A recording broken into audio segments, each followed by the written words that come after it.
A group of us held a very successful event at Holy Trinity Millom on Saturday the 18th of September. About 120 people attended and feedback was excellent. The purpose of this video is to update you on further research and recent finds not included in the first video. The exhibition included 3 tables. One showed all the recent Roman finds, the second relevant books, and the third Josh Carr's finds, which are included in the first video. With regard to Furness Peninsula, there was a find of 23 Roman silver denarii coins in 2019, which dated from AD 71 to AD 171, with the heads of Vespasian, Hadrian and Marcus Aurelius. These can be found in the Dock Museum, Barrow in Furness.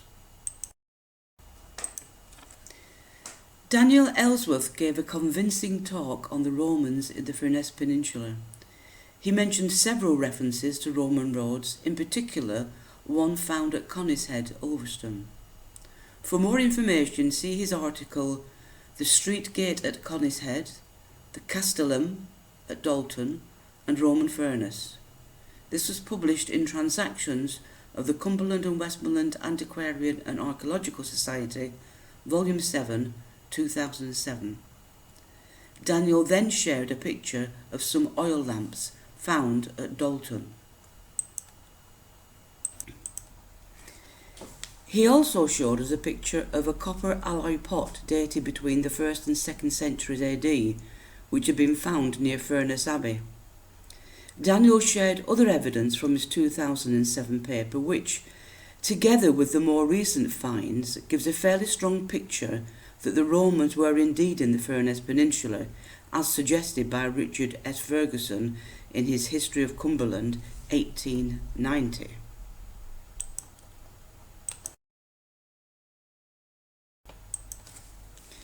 Here is another photograph of the inscription in Holy Trinity Church. It is much clearer than the one in the earlier video.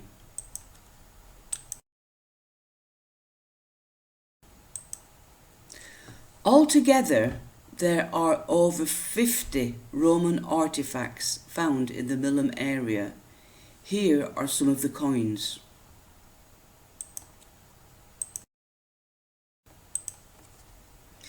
This is one of the Roman Emperor Constantine II, who reigned from 337 to 340 AD. And here is another one showing the head of Constantine II.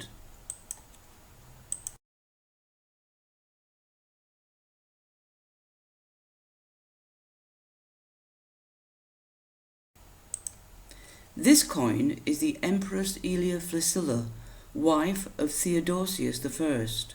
The coin would have been minted in Constantinople between 383 and 388 AD.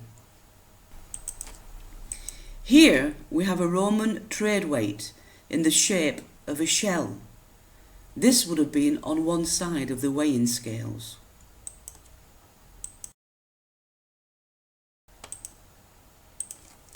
This is a group of palm guards which Roman soldiers used for sewing leather.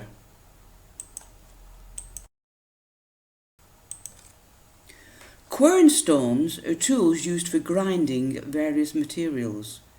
They're used in pairs. The lower stone was stationary, whilst the upper one moved to grind the material. Querns have been found on the Furness Peninsula as well as in Millom. Here is a small bronze horse which is possibly from a Roman brooch.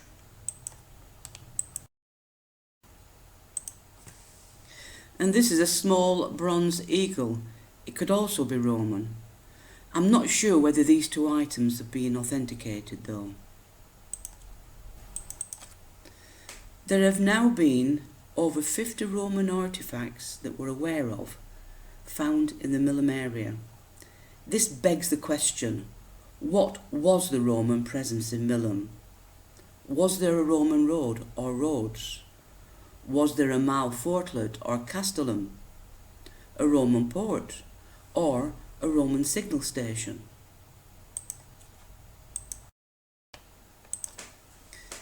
There has been a discussion on the Broughton Locals Facebook page about an old Roman road from the Sheep Dip to Dudham Bridge, which, it is suggested, is part of the Roman road at Ladyhall. More research is needed, however. Here is a map of the local area. The red line is Aggies Lonning. As you can see, it is very straight. Could this be a Roman road linking up the three Dudham Sands crossings and joining up with a path up Archer's Field leading to the castle?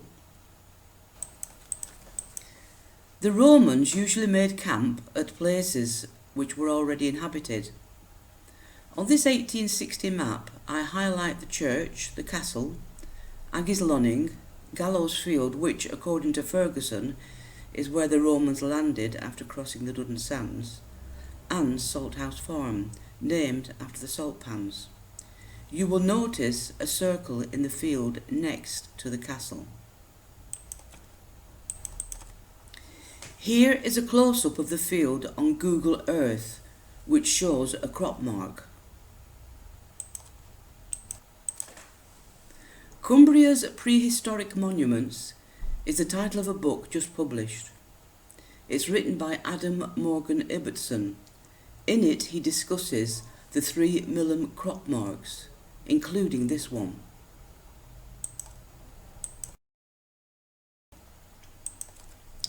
Ibbotson suggests the Millom Castle crop mark may be a large Neolithic religious enclosure where people would gather to watch the sunrise at winter solstice, and that there would have been a significant Neolithic population here.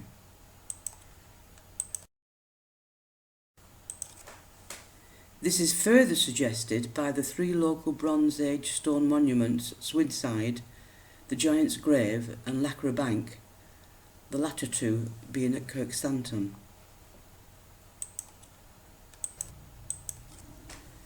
During his presentation, Daniel projected a map showing the Roman forts on the west coast, noting the big gap between Ravenglass and Lancaster.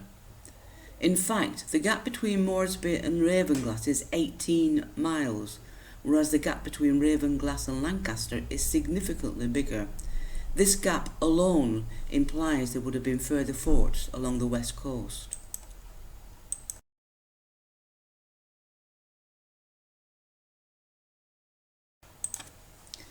Daniel suggested the possibility of a Roman fort under Peel Castle, Barrow-in-Furness. This makes sense when you look at the map, as does a Roman fort in Millom. Here's the map again. I've marked with red where the extra 2 forts could have been.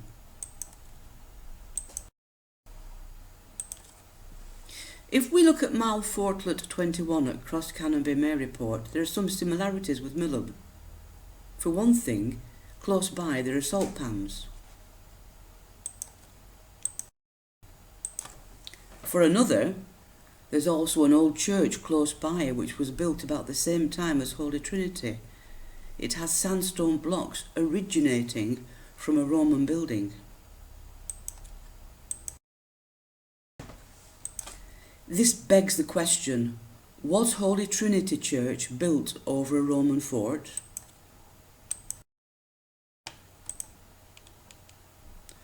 Or was Millom Castle built over a Roman fort? It's certainly suspected that Muncaster Castle was built on top of a Roman castellum.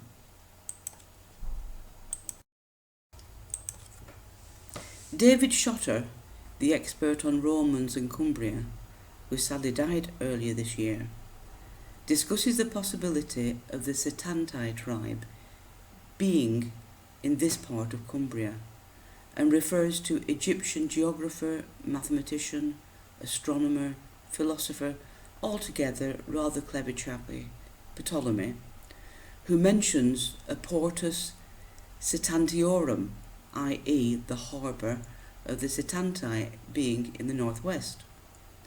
David thinks this is in South Cumbria.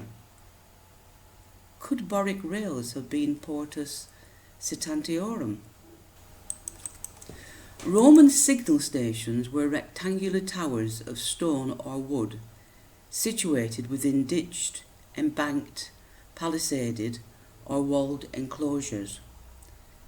They were built by the Roman army for military observation and signalling by means of fire or smoke.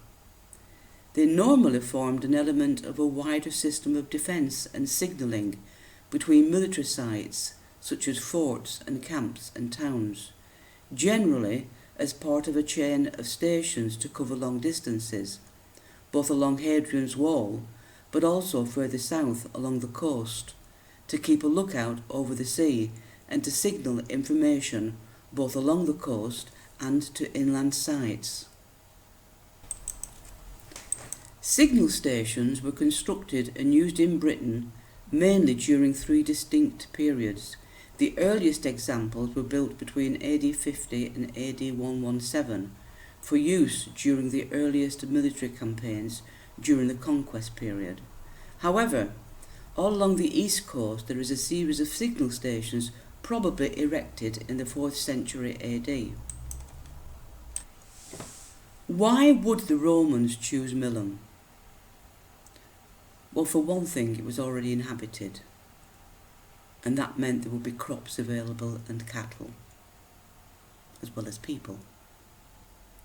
Secondly, there's an estuary rich in cockles and mussels. Thirdly, there are fantastic views from high. Fourthly, might they already have been mining iron ore? Fifthly, the salt pans. Salt was used sometimes to pay Roman soldiers. Sixth, obviously it was en route to Ravenglass. And finally, whatever. At the very, very least they passed through here, but I think the evidence suggests that they did more than passing through. I suggest that they stayed here, at least for some time. Finally, how can we move forward? Well, for one thing, the detectorists will continue to search for artefacts, and who knows what they might find. We also know that government have promised to complete the LiDAR search, and that will include missing parts from this area. We're also hoping to be able to access funding to conduct a geo-survey, which, given the evidence so far, should come up with some exciting findings. Also, we can find and examine old RAF photographs from World War II to see if they can provide more evidence. Whichever way we go, and it will probably include all of the above, we need the support of locals.